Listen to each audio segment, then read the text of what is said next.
Monsieur le ministre du Travail, de l'Emploi et des Relations avec les institutions, Mesdames, Messieurs les membres du gouvernement, Excellences, Mesdames, Messieurs les membres du corps diplomatique, Madame la coordonnatrice du système des Nations Unies au Sénégal, représentant le Bureau international du travail, Mesdames, Messieurs les représentants des partenaires techniques et financiers, Messieurs les présidents des organisations d'employeurs, Mesdames, Messieurs les secrétaires généraux de centrales syndicales de travailleurs, Mesdames, Messieurs les secrétaires généraux de syndicats, chers travailleurs, Mesdames et Messieurs. En cette veille de célébration de la Journée internationale du travail et de remise du cahier des doléances, je voudrais d'abord saluer la mobilisation exceptionnelle de tous les acteurs sociaux qui ont répondu massivement à l'invitation de l'État à l'occasion de cette 4e conférence sociale sur le thème « L'emploi et l'employabilité ». Cela témoigne de l'engagement de chacune et de chacun de vous à œuvrer à la prise en charge de cette problématique qui touche directement à la dignité humaine, à l'épanouissement personnel et à la cohésion sociale. Cette conférence se déroule dans le contexte du renouveau du dialogue social dans notre pays, marqué récemment par la rencontre tripartite gouvernement, syndicats et patronat, sous la présidence du Premier ministre, et ayant permis de définir les contours d'un nouveau contrat social pour une croissance inclusive et durable. Pilier essentiel de la stabilité sociale et du développement humain, l'emploi constitue un garant solide du droit à une vie décente. Mais trouver un emploi qualifié requiert un ensemble de compétences, de qualités et d'aptitudes. C'est ce qu'on appelle l'employabilité. Il existe donc un lien interdépendant entre l'emploi et l'employabilité qui permet à un individu d'obtenir, de conserver et d'évoluer dans un emploi. C'est un défi permanent face aux bouleversements technologiques majeurs que connaît notre époque, notamment avec l'essor fulgurant de l'intelligence artificielle et l'utilisation croissante des robots et des services automatisés à la place des humains. Ces évolutions posent avec acuité la question de l'avenir du travail et les compétences de demain. Mesdames, Messieurs, le constat dressé par l'Organisation internationale du travail est déjà alarmant. Un jeune sur 5 dans le monde est sans emploi, sans formation, sans éducation. L'Observatoire de l'OIT nous dit que 453 millions de personnes sont en déficit d'emploi dans le monde et 191 millions de personnes en chômage en 2023. Cette réalité douloureuse exige une mobilisation immédiate, coordonnée et déterminée à l'échelle nationale et internationale. C'est pourquoi, depuis le sommet des chefs d'État et de gouvernement tenu à Ouagadougou en septembre 2004, les États signataires de la Convention numéro 122 de l'Organisation internationale du travail se sont engagés à créer un cadre favorable à l'emploi pour tous. La Banque mondiale, consciente du phénomène, a appelé à lever les obstacles à l'emploi, indiquant que les pays en développement doivent créer 600 millions d'emplois supplémentaires d'ici 2030 pour accompagner leur croissance démographique. L'objectif de développement durable numéro 8 des Nations Unies souligne également la nécessité de promouvoir des emplois décents et durables pour stimuler une croissance économique inclusive. Le Sénégal, à l'instar de plusieurs pays, est également confronté aux défis de l'emploi et de l'employabilité, marqué par une démographie croissante, une population très jeune et une économie dominée par le secteur informel. Malgré plusieurs initiatives et programmes en faveur de l'emploi, les résultats obtenus à ce jour sont peu satisfaisants. Les chiffres du dernier recensement de la population et de l'habitat de 2023 indiquent clairement l'ampleur du défi. 75% ont moins de 35 ans. Un taux d'emploi urbain de 44,3% contre seulement 33,6% en milieu rural. Une disparité préoccupante entre les hommes et les femmes, ces dernières étant particulièrement frappées par le chômage avec un taux de 36,7%.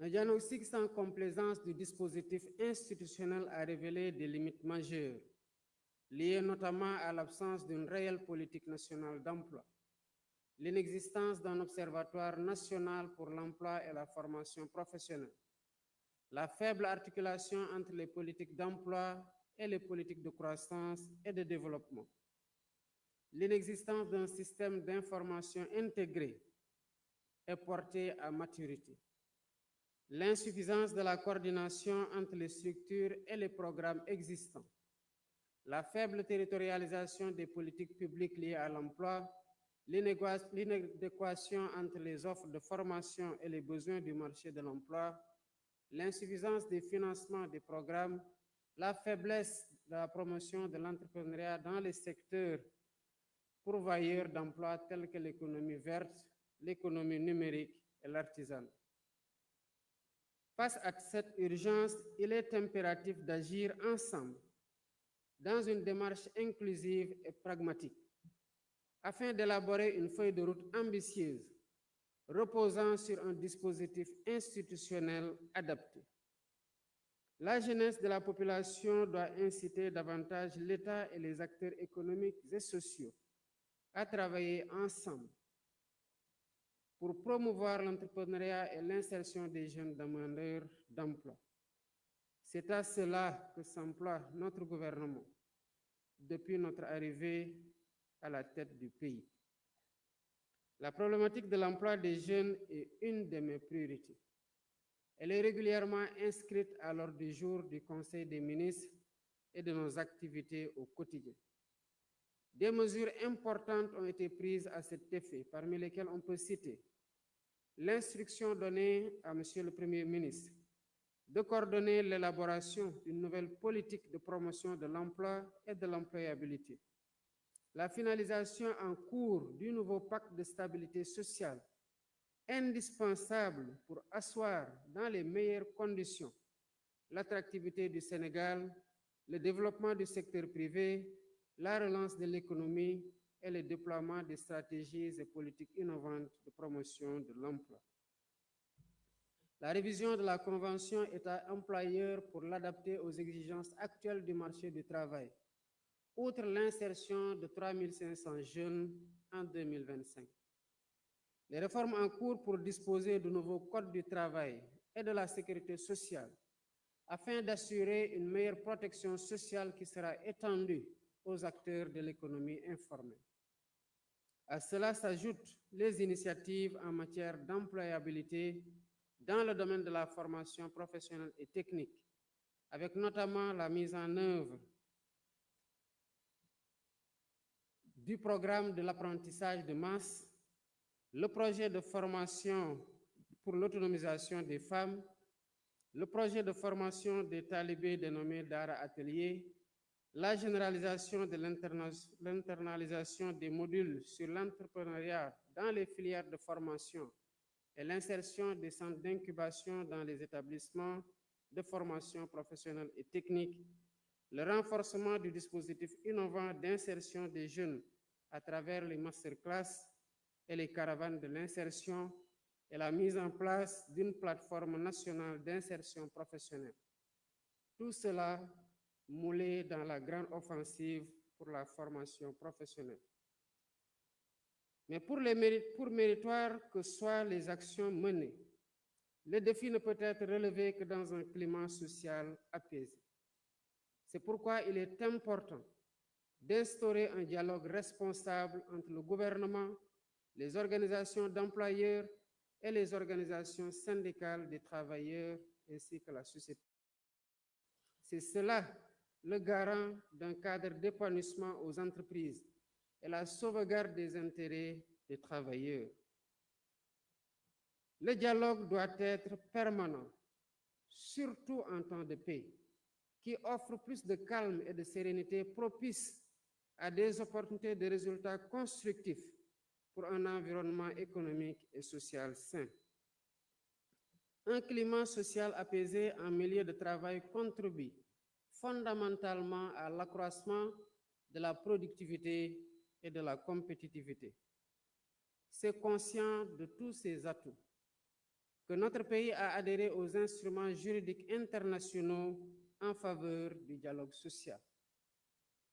Au niveau national, le dialogue est consacré par la Constitution en ses articles relatifs à la liberté d'association et à la liberté syndicale pour les travailleurs et les employeurs. Il figure aussi dans la loi portant Code du travail. À cela s'ajoute l'institution du Haut Conseil du dialogue social et la conférence sociale qui nous réunit aujourd'hui. À vous, acteurs du monde du travail, soyez assurés que l'État sera à vos côtés pour consolider les cadres de concertation dynamiques.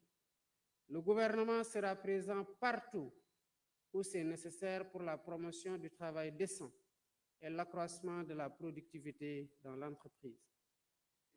Mesdames, Messieurs, la revue thématique des 6 tables rondes prévues dans le cadre de vos travaux traduit la volonté de faire un état des lieux exhaustif de la situation de l'emploi et de l'employabilité, en abordant les aspects relatifs notamment à la territorialisation de la gouvernance, au financement, à l'entrepreneuriat, à l'innovation et à la migration de la main-d'œuvre.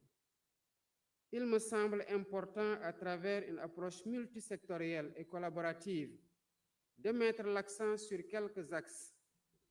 Premièrement, identifier les contraintes, les opportunités et les actions prioritaires nécessaires à la promotion d'un marché de l'emploi dynamique, inclusif et durable. Deuxièmement, répondre aux besoins spécifiques des populations locales en optimisant les initiatives et en renforçant la gouvernance territoriale de l'emploi. Troisièmement, placer l'innovation et l'entrepreneuriat au cœur des actions de développement économique, avec une attention particulière aux startups technologiques et aux entreprises innovantes qui sont des moteurs essentiels de compétitivité et d'opportunités économiques pour la jeunesse à l'horizon 2050. Quatrièmement, définir des stratégies de gouvernance de la migration professionnelle pour garantir un recrutement équitable et maîtrisé. Cinquièmement, explorer de nouvelles voies pour améliorer la gouvernance du marché du travail et optimiser les ressources financières destinées à la promotion de l'emploi, notamment à travers le partenariat public-privé, les fonds d'investissement spécialisés et les technologies numériques. Mesdames, Messieurs, la lutte contre le chômage n'est pas seulement l'affaire de l'État. C'est un combat commun qui exige patience, détermination et cohésion. Cependant, il nous est permis de nourrir un réel espoir. Et la tenue de cette 4e édition de la conférence sociale sur l'emploi et l'employabilité suscite à juste titre beaucoup d'attentes auprès de notre jeunesse. À vous, jeunes du Sénégal, je tiens à affirmer que mon gouvernement est pleinement conscient de vos aspirations légitimes à contribuer au développement de vos familles, de vos communautés et de votre pays.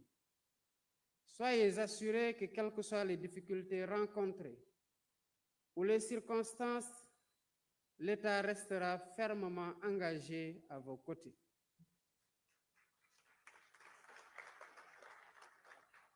Plus que jamais, je demeure déterminé à relever avec vous le défi pour que chacun puisse accéder à un travail digne, productif et valorisant. À ce propos, j'invite nos chefs d'entreprise à s'engager davantage dans l'offre d'opportunités de formation et la création d'un environnement de travail inclusif, en favorisant le développement des compétences de vos employés. Vous ne vous contentez pas de renforcer uniquement la compétitivité de vos boîtes, mais vous contribuez également à la valorisation du capital humain, un des piliers de la stratégie nationale de développement. Il est aussi important de promouvoir une culture de l'apprentissage et de l'innovation, que ce soit par le biais de stages, de mentorat, de programmes de formation. Chaque initiative compte. Les jeunes doivent être encouragés à explorer différentes voies professionnelles et à ne pas craindre de se réinventer. Pour sa part, l'État jouera son rôle pour garantir une meilleure adéquation entre les formations proposées et les besoins du marché du travail. C'est ce qui permettra de réduire sensiblement les écarts existants, tout en renforçant la compétitivité économique et sociale du Sénégal. Chers participants, votre engagement aux côtés de l'État sera essentiel pour relever les défis qui nous attendent. Finalisation de l'élaboration de la nouvelle politique de l'emploi, mise en œuvre des réformes nécessaires du marché du travail, création d'un système d'information sur le marché de l'emploi intégrant les métiers émergents, renforcement du lien école-entreprise et encouragement de l'investissement privé dans les pôles territoriaux. C'est pourquoi j'attends avec intérêt les conclusions et recommandations qui émergeront de vos travaux pendant ces 2 journées. Soyez assurés qu'elles feront l'objet d'une exploitation attentionnée par le gouvernement dans la mise en œuvre de la feuille de route qui sera retenue. Je déclare ainsi ouverte la 4e édition de la conférence sociale et souhaite plein succès à vos travaux. Je vous remercie de votre attention.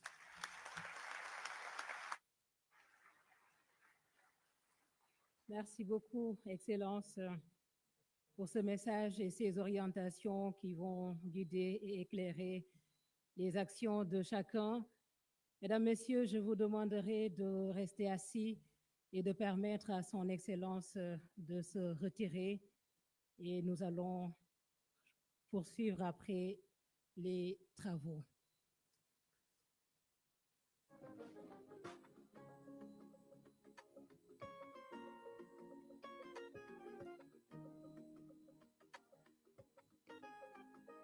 Le président de la République, que l'on peut applaudir à nouveau pour la présidence effective de cette 4e conférence sociale sur le thème de l'emploi et de l'employabilité. Et je vais rappeler que la première table ronde va se dérouler à la salle 205 sous le thème Emploi et employabilité au Sénégal, diagnostic, enjeux et perspectives, avec les communicants suivants, M. Demba Diop, professeur Abou Kane et Mme Hadi Abdallah Faiz Ndoye. Ce sera donc à la salle 205. Pour la table ronde numéro 2, territorialisation des politiques publiques d'emploi, elle se tiendra à la salle 201 avec les communicants suivants, M. Arona Touré, Dr Ousseynou Touré et un représentant du ministère de l'Urbanisme, des collectivités territoriales et de l'aménagement des territoires. Merci encore une fois à toutes et à tous et bonne suite des travaux.